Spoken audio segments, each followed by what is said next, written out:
एक गांव में शारदा और अनामिका सास बहू रहा करती थी। वे बहुत ही गरीब थे। अनामिका के पति रमेश जाने माने बिजनेसमैन रविंद्र के पास क्लर्क का काम किया करता था। उसी पैसे से जीविका चलती थी और परिवार का देखभाल करता था। जब उनकी जिंदगी ऐसी ही चल रही थी, तब एक दिन उनकी पड़ोसी पार्वती अनामिका के घर आती है। अनामिका, अनामिका, कहिए भाभी। मेरे घर में मेरी बहू गर्भवती है, मैं ठीक से काम नहीं कर सकती हूँ।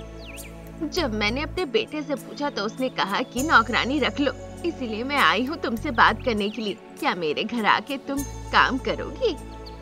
मैं अपनी सासू माँ से पूछ के आपको बताऊंगी भाभी। ठीक है, शाम तक बता देना। तुम लोग परेशानी में हो, इसीलिए तुम लोगों को काम के लिए कहा। 1 महीने काम करोगी तो मेरा बेटा पैसा देगा, वो पैसे तुम्हारे लिए मददगार हो सकते हैं ना। ठीक है भाभी, शाम तक मैं इस बारे में आपको बता देती हूँ। ये कहकर पार्वती वहाँ से चली जाती है। फिर अनामिका इस बारे में अपनी सासू माँ को जाकर कहती है, अब कितने दिनों तक हम उनकी तनख्वाह पर निर्भर रहेंगे? अगर मैं कुछ कमा लेती हूँ तो हमारे घर के खर्च में मदद होगा, उनके ऊपर से थोड़ा बोझ भी कम होगा। क्या मैं पार्वती भाभी के यहाँ जाऊँ काम के लिए सासू माँ? कैसी बात कर रही हो बेटा, हमेशा पार्वती बड़ी बड़ी फेंका करती है। अगर वहाँ पे काम की तो तुम्हें पता है ना कितनी बदनामी होगी। सासू माँ, सारा दिन वो काम करने के बाद भी घर लौट के दुखी रहते हैं, क्योंकि जो वो कमाते हैं उन पैसों से घर चलाना बहुत मुश्किल है। मुझे बहुत बुरा लगता है सासू माँ, इसीलिए मैं काम के लिए जाना चाहती हूँ। तुम्हारा वहाँ जाना मुझे पसंद नहीं है, बहुत बुरा लगेगा, पर अब मैं क्या कर सकती हूँ, कोई उपाय भी नहीं। जाओ। शारदा इस तरह से कहती है। फिर अनामिका अपने पड़ोसी पार्वती के यहाँ काम के लिए चली जाती है। वो अपने पति रमेश को कुछ नहीं बताती है। एक दिन अचानक जब रमेश कुछ काम के सिलसिले से घर आता है, उसे इस बारे में पता चलता है। वो नौकरानी का काम कर रही है, ये सुनकर उसे बहुत दुख होता है। मेरे लिए चाहे कितना मुश्किल क्यों ना हो, पर मैं अपने पत्नी को कभी भी काम के लिए नहीं भेजूंगा माँ। लेकिन पता नहीं जैसा मैं सोच रहा हूँ वैसा हो पाएगा भी या नहीं। तुम क्या चाहते हो हम करें? तुम्हारी पत्नी तुम्हारे बारे में बहुत सोची, उसने जो भी किया इस घर के भलाई के लिए ही किया है। ये सब मेरी गलती है। मेरी तनख्वाह बहुत कम है, जिससे घर चलाना भी संभव नहीं। अगर अचानक से कोई जरूरत पड़े तो हम उसे पूरा भी नहीं कर सकते। शायद इसीलिए अनामिका इस तरह से कदम उठाई है। हाँ माँ। जब वो इस तरह से बातें कर ही रहे थे, ठीक उसी वक्त वहाँ पे अनामिका आ जाती है। अपने पति को देखकर अनामिका बहुत दुखी हो जाती है। मुझे माफ कर दीजिए, मैं आपको बिना बताए हुए ये काम करने लगी। बुरा मत मानो अनामिका, मैं तुम्हारी मन की बातें समझ सकता हूँ। उस रात रमेश बहुत सोचता है। वो सोचता है अगर वो अच्छी नौकरी करता तो माँ, पत्नी सभी को वो अच्छे से खुश रख पाता। अगले दिन ही सुबह सुबह वो शहर चला जाता है। जब वो शाम को घर लौटता है तो बहुत उत्साहित होके कहता है, माँ, मुझे अच्छी नौकरी मिल गई है। अब हर महीने 25,000 सैलरी मिलेगी। अब आप लोगों को कोई परेशानी नहीं होगी। अनामिका, अब तुम्हें पड़ोसियों के घर में नौकरानी का काम नहीं करना पड़ेगा, पर मुझे शहर में रहना होगा। पर हर महीने एक बार करके मैं जरूर घर आऊंगा। अजी, क्या होगा अगर आप नहीं आए तो? ऐसा हमें करना पड़ेगा अनामिका, ये बहुत जरूरी है। जब मैं अच्छे से सेटल हो जाऊंगा तब मैं ये नौकरी छोड़ दूंगा। तब हम साथ मिलके एक साथ खुशी खुशी रहेंगे। ऐसा कहकर रमेश शहर चला जाता है, पर पड़ोसी के घर में काम करना अनामिका बंद नहीं करती है। बाद में भी वो काम के लिए जाती है। एक दिन जब अनामिका पार्वती के घर में साफ सफाई कर रही थी तो उसे एक लॉटरी की टिकट मिलती है। उसे लगता है कि ये लॉटरी की टिकट पार्वती के पति का है, इसीलिए वो उसे देने के लिए जाती है। लेकिन उस वक्त पार्वती अपनी बहू के साथ शहर गई हुई थी, इसीलिए अनामिका उस लॉटरी के टिकट को अपने साथ घर ले आती है। अगली सुबह अनामिका को 10 करोड़ का इनाम मिलता है। ये बात जाके अनामिका तुरंत अपनी सासू माँ को बताती है। सासू माँ, ये लॉटरी के टिकट है, इससे 10 करोड़ उपहार मिले हैं, पर ये हमारी नहीं है सासू माँ। पार्वती के घर में सफाई के दौरान मुझे ये टिकट मिली थी, तो क्या मैं जाके उन्हें ये वापस कराऊं? क्या कह रही हो बेटा? जब लक्ष्मी माँ हमारे दरवाजे पे दस्तक दे रही है तो तुम इसे किसी और के घर में भेजने की बात कर रही हो। किसी भी तरह ये पूरी राशि मिलनी चाहिए। हमें उस लॉटरी की पूरी राशि निकालनी होगी। बहुत सावधानी पूर्वक सभी की नजरों से बचा के हमें घर ले आना होगा, और विशेष करके पुलिस की नजरों से। हाँ, स्मगलिंग की तरह करना होगा।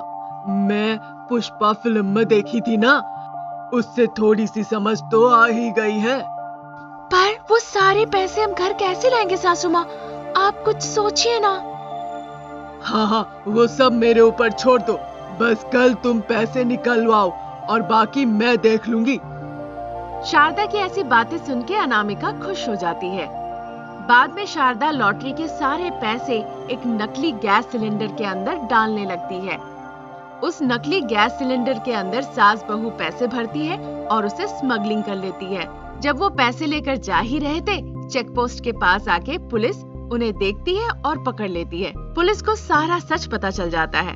इंस्पेक्टर साहब, हमें माफ कर दीजिए, हमसे बहुत बड़ी भूल हो गई है। हमें तो बस लॉटरी मिली थी, इसीलिए हम उसे इस तरह से छुपा के ले जा रहे थे। इंस्पेक्टर साहब, मैं इस बारे में आपसे बात करना चाहती हूँ। अनामिका इंस्पेक्टर साहब को साइड में ले जाती है और अपने साथ जो सिलेंडर ले जा रही थी उनमें से एक सिलेंडर उन्हें देती है। इंस्पेक्टर साहब ले लेते हैं। बाद में सास बहू बाकी सिलेंडर लेके अपने घर पहुंचती है। लॉटरी के पैसों से वो करोड़पति बन जाते हैं और फिर वो एक बड़े से बंगलों में रहने लगते हैं। ये देखकर पार्वती बहुत आश्चर्य होती है। रमेश भी अपनी नौकरी छोड़ देता है और इस बात से सास बहू भी बहुत खुश होती हैं। दक्षिणापुर नाम के गांव में शारदा और अनामिका सास बहू रहते थे। शारदा का बेटा था रमेश। रमेश कूली का काम करके जीविका चलाया करता था। क्योंकि वे बहुत गरीब परिवार थे, इसीलिए बहुत दिक्कतों का सामना करना पड़ता था। शारदा अनामिका भी बेकार के कागज इकट्ठा करती थी और उसे बेचकर खाने के लिए रकम कमाती थी। तीनों मिलके काम करते थे, फिर भी उनकी परिस्थिति ऐसी थी। बेटा अनामिका, चावल का माड़ है क्या? नहीं सासू माँ, कल का बिरयानी है, आप खाएंगी क्या? हाँ, ले आओ, मुझे बहुत भूख लगी है। मुझे कुछ खाने का मन कर रहा है, जल्दी से। रुकिए सासू माँ, तुरंत ले आती हूँ मैं। ये कहकर अनामिका अंदर जाती है पिछले दिन का बिरयानी का पैकेट ले आने के लिए। क्योंकि वो खराब हो चुका था, इसीलिए बहुत दुर्गंध आ रही थी और मक्खियाँ भी उस पर उड़ने लगी थी। शारदा बिरयानी का एक निवाला मुंह में रखकर कहने लगती है, छी छी, ये कैसी बिरयानी है? बहुत दुर्गंध आ रही है। मैं इसे बर्दाश्त नहीं कर पा रही हूँ, लेकिन क्या करूँ, भूख की वजह से खाना ही पड़ेगा। आपको नहीं खाना तो बता दीजिए सासू माँ, मैं और मेरी पति खा लेंगे। इतना नानुकुर ना करे, हमारे लिए बिरयानी खाना ही बहुत बड़ी बात है। घर में कोई अनाज बचा है तो वही मेरे मुंह पे मारो, मैं उसे सूप बनाकर पी लूंगी, लेकिन ये बिरयानी नहीं खा सकती हूँ मैं। ठीक है सासू माँ।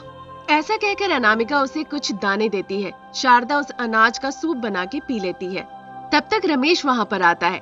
रमेश को शराब पीने की आदत थी और वो पूरी तरह नशे में था। आते ही वो गाना गाने लगता है और बोतल भी साथ ले आता है।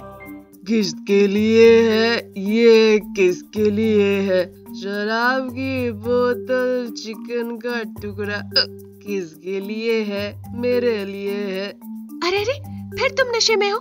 हम यहाँ पे खाने के लिए तड़प रहे हैं और तुम जाके रोज रोज पी कर आ रहे हो। हमारे बारे में थोड़ी चिंता भी तुम्हें नहीं होती? ए, हट जाओ यहाँ से, अपना मुंह बंद रखो। मेरी माँ तो मुझसे कुछ कह ही नहीं रही है और तुम इतनी बातें कर रही हो। रुको, तुम्हारी जर भी उतारता हूँ। क्या सासू माँ, ये नशे में ऐसी बातें कर रहे हैं और आप एक शब्द भी नहीं कर रही है। आप कुछ नहीं कहेंगी तो ऐसी फालतू की बातें करते रहेंगे ये। तुम क्या समझे हो? तुम इस तरह से पी के हम सभी को परेशान करते रहोगे? अरे, मेरी पत्नी तो मुझसे कुछ कह नहीं रही है और आप कहने आ गई है। आप बूढ़े इंसान हो, जाकर कोने में बैठ जाओ, हमारे बीच में मत आओ, समझी क्या? हाँ, तो क्या कर लोगे तुम?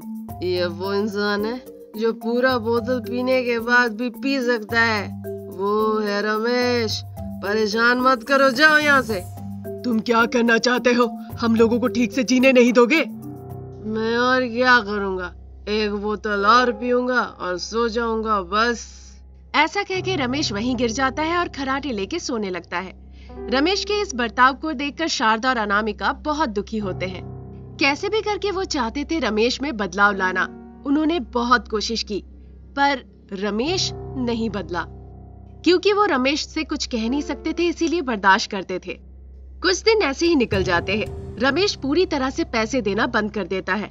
2 वक्त की रोटी भी उनके लिए मुश्किल हो जाती है। बेटा अनामिका, हमें जीने के लिए मेहनत करनी पड़ेगी, बताओ क्या कर सकते हैं?